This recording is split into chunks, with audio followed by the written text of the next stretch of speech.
लोग कहते हैं उसकी चीखें आज भी उस जंगल में गूंजती हैं। एक बार की बात है, रमेश नाम का एक युवक एक सुनसान गांव के पास एक जंगल से होकर गुजर रहा था। रात का समय था। चांदनी भी बेहद धुंधली थी और हवाएं अजीबोगरीब आवाजें कर रही थी।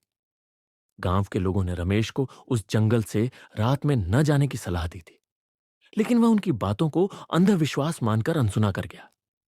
जंगल में घुसते ही उसे अजीब सी ठंडक महसूस होने लगी।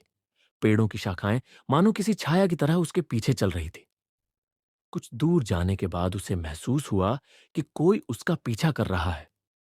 जब उसने मुड़कर देखा तो वहां कोई नहीं था। अचानक एक भयावह चीख जंगल में गूंज उठी। रमेश का दिल जोर जोर से धड़कने लगा।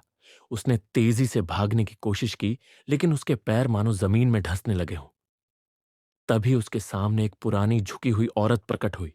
उसकी आंखें जलती हुई अंगारों की तरह चमक रही थी। औरत ने उसकी ओर इशारा किया और बोली, तूने यहां आने की गलती कर दी। अब तू यहां से जिंदा नहीं जाएगा। रमेश के शरीर में सिहरन दौड़ गई। वह बुरी तरह डर गया और चिल्लाने लगा, लेकिन उसकी आवाज गले में ही फंस गई। अगली सुबह गांव वालों को रमेश का जूता जंगल के किनारे पड़ा मिला, लेकिन रमेश का कोई अता पता नहीं था। लोग कहते हैं उसकी चीखें आज भी उस जंगल में गूंजती हैं।